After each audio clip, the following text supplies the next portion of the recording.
Assalamualaikum warahmatullahi wabarakatuh.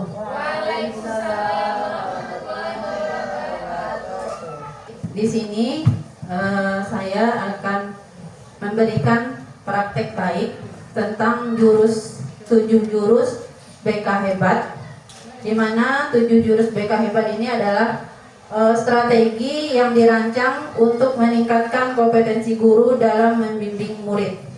Nah, yang membimbing murid di sini bukan hanya, walaupun labelnya tadi adalah 7 jurus BK Hebat, tapi yang menguasai bukan hanya guru BK saja, tetapi juga guru mata pelajaran lain. Guru mata pelajaran maksudnya, karena guru BK bukan guru mata pelajaran.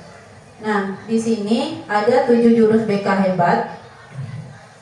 Di antaranya itu adalah kenali potensi, kelola emosi, tumbuhkan resiliensi, jaga konsistensi, jalin koneksi, bangun kolaborasi, dan menata situasi.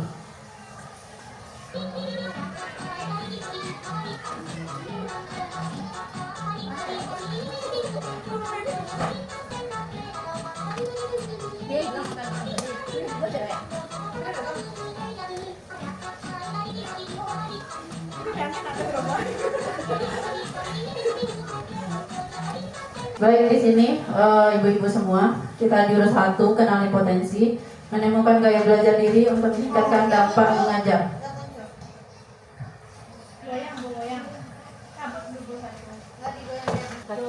Nah, tujuannya guru mampu mengenali gaya belajar sendiri, ya.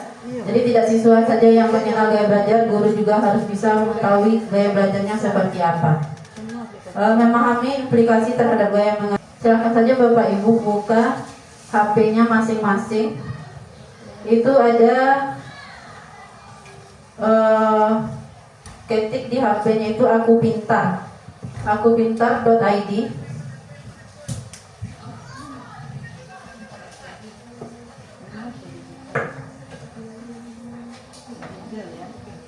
Pertanyaannya ini refleksi ya. Apakah gaya belajar Bapak Ibu sama dengan gaya belajar yang dimiliki sama anak? Boleh? Yang mau? Terima kasih Ibu Novi. Di sini saya ingin menyampaikan kalau untuk gaya belajar saya mungkin karena saya sudah mengisi tes tadi, berdasarkan tes itu gaya belajar saya adalah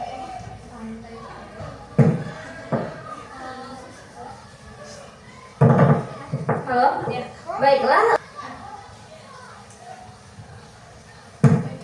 Baiklah, dan saya lihat juga ketika saya mengajar di kelas untuk gaya belajar yang dimiliki peserta didik ini memang masih beragam ya Ibu. Ada yang kinestetik, kemudian ada yang audio ataupun audio visual. Namun kalau dilihat dari kebanyakan peserta didik itu rata-rata mereka lebih tertarik ke audio visual dan kinestetik. Seperti itu Ibu, terima kasih.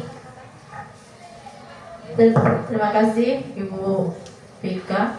Atau pertanyaan kedua, apa dampak kalau guru hanya mengajar sesuai gaya belajarnya sendiri? Kira-kira apa yang terjadi dengan siswa kita? Boleh Bu Ayu?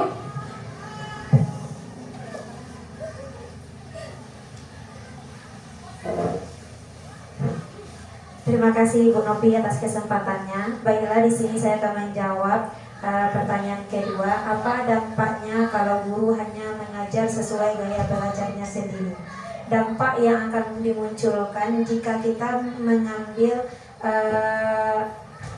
gaya belajar sesuai dengan gaya belajar kita, itu tidak semua siswa akan mengerti atau memahami apa yang kita ajarkan, karena kita memiliki karakteristik dan gaya belajar yang berbeda. Misalkan saya dengan gaya belajar audio visual, sedangkan ada anak yang gaya belajar kinestetik, tidak bisa kita paksakan. Rambut boleh hitam tapi sampulnya berbeda-beda. Terima kasih. Terima kasih Bu Ayu. Pertanyaan yang ketiga, bagaimana perasaan saya ketika belajar dengan cara yang tidak sesuai dengan gaya saya? Akan sulit untuk mendapatkan hal yang dipelajari tersebut dengan gaya belajar yang berbeda dengan apa yang kita inginkan. Terus kalau Kalau di kelas terjadi apa yang terjadi di kelas itu? Nah, kalau di kelas sebagai guru melihat anak-anak kita mengajar dengan gaya belajar yang tidak sesuai dengan murid tersebut, tidak akan memperhatikan kita. Mereka sibuk dengan gaya belajar mereka masing-masing. Misalkan kita mengajar dengan audio visual, anak-anak yang kinestetik tersebut tidak akan memperhatikannya. Mereka akan melakukan hal-hal yang sesuai dengan keinginan mereka sendiri. Terima kasih. Nah, dari yang kita lakukan tadi di asesmen tadi, kira-kira potensi apa saja yang kita bisa kenali melalui ID tes kemampuan .id tadi. Ada beberapa kemampuan seperti gaya belajar, kinestetik, audio, dan visual. Nah, ada juga kemampuan majemuk ya, kemampuan majemuk anak kita, misalnya yang musikal, teatrikal. Kalau di riaseknya, jadi kalau kita sudah mengetahui potensi anak apa, nanti kita bisa mengarahkannya. Apalagi kalau bisa nanti kita buatkan ekstrakurikulernya sesuai dengan kemampuan dari. Nah, ini ada gaya belajar visual, mungkin kita sudah tahu semua ciri-cirinya. Kalau ketemu anak yang gaya belajarnya visual, lebih baik kita menggunakan belajarnya itu pakai mind map, diagram, highlight warna-warni, tonton video pembelajaran atau infografis, buat catatan ringkas dengan gambar atau simbol. Ini untuk gaya belajar auditory yang suka mendengar, rekam dan dengarkan ulang. Itu lebih ke mekanik. Ini fiksi nyatanya ya. Ini silakan Bapak Ibu tulis di kartu yang saya bagikan. Mulai minggu depan saya akan mencoba mengakomodasi gaya belajar siswa saya dengan cara titik-titik. Kalau sudah, boleh ditempel di papan ini sementara.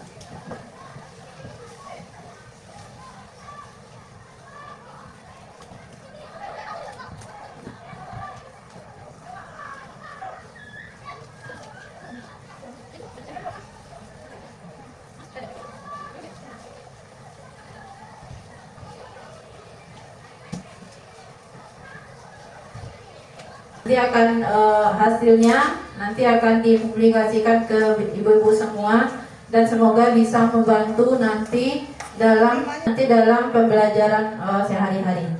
Kalau yang ini kan tentang gaya belajarnya beda.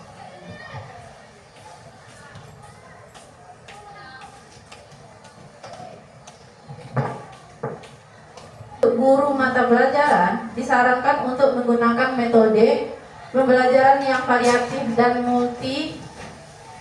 multimodal, visual, auditorial, kinestetik, agar seluruh siswa terakomodasi, dan maksimalkan media pengajaran seperti video, pembelajaran ala peraga, simulasi, dan diskusi interaktif. Belajar tanpa mengenali potensi siswa ibaratkan memutar musik tanpa tahu siapa pendengarnya. Jurus 6 itu membangun kolaborasi. Di sini membangun kolaborasi efektif dalam pembelajaran dan bimbingan konseling. Ini tujuannya menumbuhkan kesadaran pentingnya berkolaborasi. Kolaborasi itu tahu ya, Bapak Ibu ya, bekerja sama dalam segala hal di sekolah. Nah,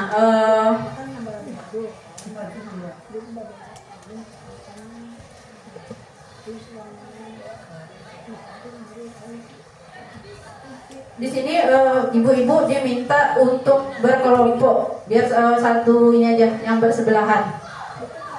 Pilih masalah siswa kita di sini, ya, salah satu terserah apapun, apakah itu masalah dia dalam belajar apakah itu masalah dia dalam bersosial atau masalah pribadi, silakan ibu-ibu pilih salah satu yang ditemukan, lalu ibu-ibu bahas. Mungkin yang satu jadi wali kelas, yang satu jadi guru mata pelajaran, atau yang satu jadi guru wali. Terserah, tentukan perannya masing-masing. Boleh, silakan. Dalam waktu 5 menit saja. Iya, boleh, silakan. Boleh, 3 kelompok aja. 1, 2, 3. Ibu-ibu dalam menyelesaikan permasalahan anak, misalnya berperan sebagai guru wali, atau berperan sebagai wali kelas, atau berperan sebagai mungkin kepala sekolah, mungkin apa kira-kira di masing-masing peran itu apa yang diambil, tindakannya apa. Kalau sudah ada jadi guru wali kelas seorang, yang seorang lain mungkin jadi kepala sekolah atau wakil. Ini kan ada 3. Yang banyak sekali siswa kita yang tidak membuat tugas di guru mata pelajaran. Jadi di sini saya berperan sebagai wali kelas. Jadi sebagai wali kelas saya menunggu dari guru mata pelajaran laporan dari guru mata pelajaran. Kalau seandainya anak tersebut sudah diproses oleh guru mata pelajaran dan ternyata masih terulang, kasusnya masih berulang walaupun sudah diproses. Nah, nanti saya akan menerima laporan dari guru mata pelajaran, kemudian berikutnya saya akan memproses. Baik, Bang. Proses tentu saya minta dulu catatan dari wali kelas, dari guru mata pelajaran, bagaimana guru mata pelajaran sudah memprosesnya. Kemudian saya tentukan langkah berikutnya. Mungkin prosesnya akan berbeda dengan yang sudah dilakukan oleh guru mata pelajaran. Pada kelompok kami, saya sebagai guru wali telah menerima laporan dari wali kelas, kemudian wali kelas juga menerima laporan dari guru mata pelajaran bahwa ada satu anak di kelasnya yang sering cabut di kelas. Ternyata kedapatan anak tersebut duduk di warung, kemudian juga ada laporan dari temannya dia pernah merokok. Untuk solusinya, saya sebagai guru walinya memanggil anak tersebut. Kemudian setelah 1-2 kali panggilan ternyata tidak ada perubahan. Kemudian saya melibatkan orang tuanya, saya telepon orang tuanya, dan itu orang tuanya datang ke sekolah, kemudian membantu. Jadi kami kerjasama dengan orang tua untuk anak tersebut. Memang kadang anak di SMP ini namanya juga dalam masa pancaroba, memang agak susah untuk mengaturnya. Kadang-kadang anak tersebut terbawa oleh lingkungan pergaulan di luar sekolah. Padahal kalau kita lihat anak tersebut biasanya dia tidak ada masalah di kelas 7. Ternyata di kelas 8 ini sudah mulai timbul gejolak untuk lari dari jalur sekolah. Maka saya bekerja sama dengan orang tua untuk selalu memantau anak tersebut, dan alhamdulillah sampai sekarang sudah ada perubahan. Terima kasih. Terima kasih, Bu Ria. Nah, seandainya kalau dalam peran masing-masing kita seperti sebagai guru wali, wali kelas, kepala sekolah, atau mungkin orang tua, seandainya satu peran yang tidak ada, kira-kira apa yang terjadi?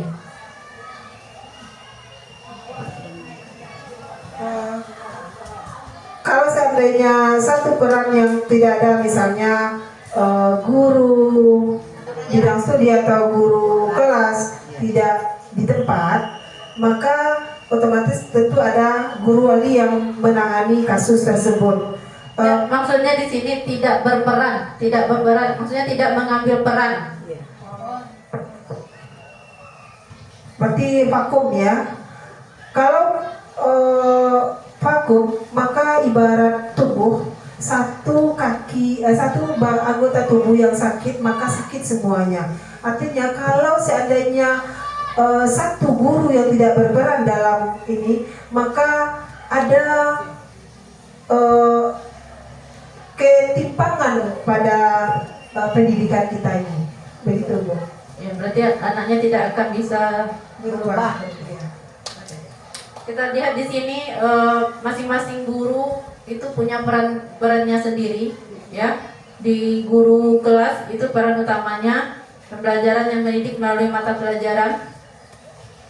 Kalau guru BK pelayanan yang memandirikan. Kalau ini nanti bisa dilihat sendiri nanti, Ibu. Nah, dalam menentukan masalah siswa, kita juga harus menetapkan ini tingkat keparahan siswa itu sampai di mana. Tingkat masalahnya. Itu disebut dengan tier 1, tier 2, dan tier 3. Kalau tier 1, misalnya kesulitan di akademik ringan, karena instruksi umum yang kurang efektif, ketidakteraturan perilaku ringan seperti gangguan kecil di kelas, kurang keterampilan sosial dasar atau kesadaran emosional, ketidakhadiran atau keterlambatan ringan, kebutuhan akan keterampilan transisi atau karir dasar. Ini rata-rata anak kita seperti ini. Nah, kalau penanganannya cukup kita saja, orang guru ngapel, guru wali kelas, ditambah di sini nanti guru wali. Nah, ada tier 2. Tier 2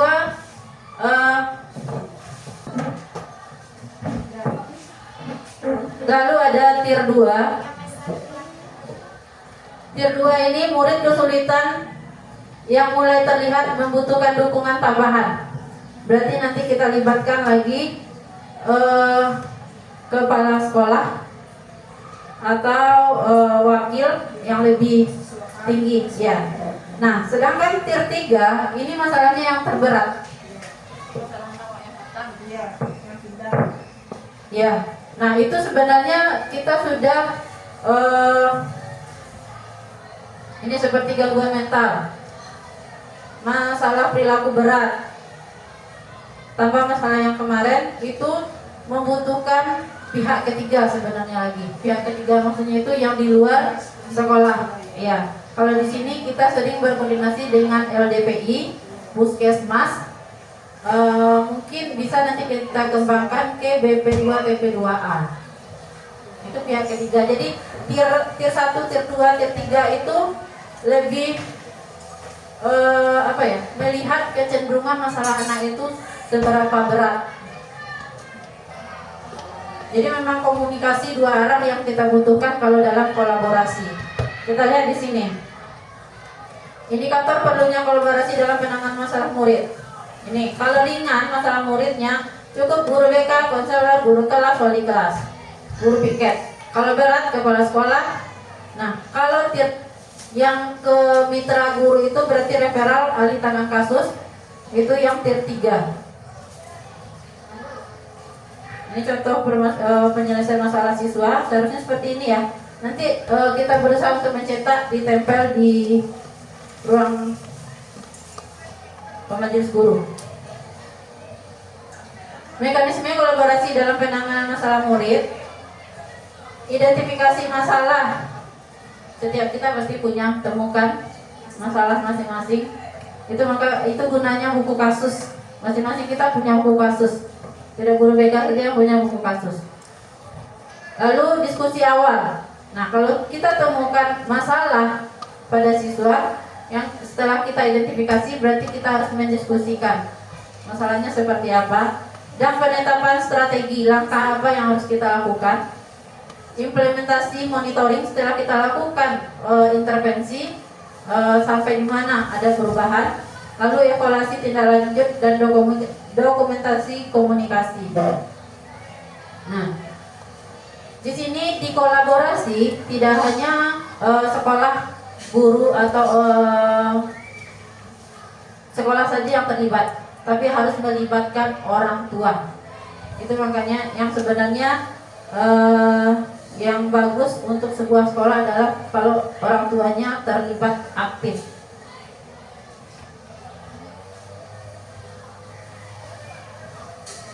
Nah, ini tadi sudah ya, peserta dibagi 3 kelompok, masing-masing kelompok diberi kasus. Tadi sudah cari kasus sendiri, ibu-ibunya. Nah, hasil aplikasi kolaborasi ini kalau di sini, kalau ini kan kasusnya kasus AF, ini anaknya. Kalau di sini kemarin yang diambil itu JN, ya, tahu kan JN? Nah, tapi tidak sampai setingkat yang separah kemarin yang diambil. Cuman di kehadiran saja. Sampai mana kita melakukan penanganannya. Apakah terlibat semua unsur guru mapel, wali kelas, guru BK? Karena diambil apanya tadi hanya tier 1, tapi itu sampai guru BK saja. Nah, kesimpulan hari ini berdasarkan hasil analisis dari berbagai ini masalah anak kita kemarin itu kalau dilihat dari segi kehadiran untuk 1 bulan September saja itu ada 11 hari yang tidak hadir dari 22 hari belajar. Ini sudah masuk sedang menuju berat sebenarnya.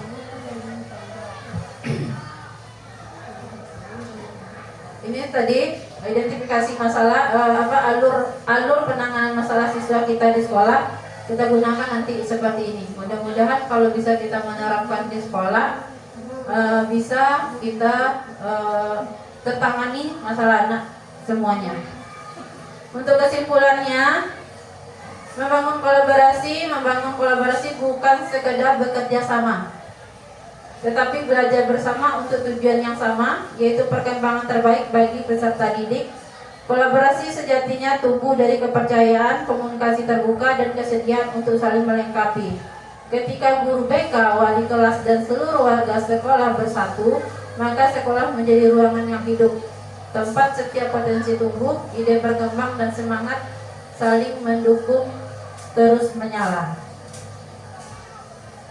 Melalui kolaborasi ini diharapkan nanti guru dapat menjadi jembatan antar peran di sekolah, menumbuhkan budaya kerjasama bukan kerja sendiri, dan menjadikan kolaborasi sebagai gaya hidup profesional pendidik.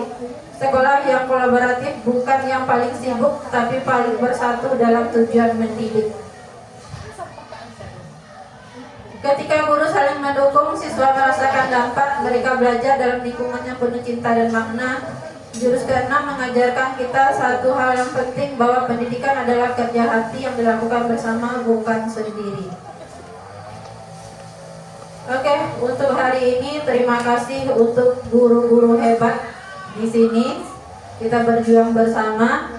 Semoga apa yang kita mulai dengan bismillah nanti kita dapatkan dengan hasil alhamdulillah. Terima kasih sekali lagi. Assalamualaikum warahmatullahi wabarakatuh.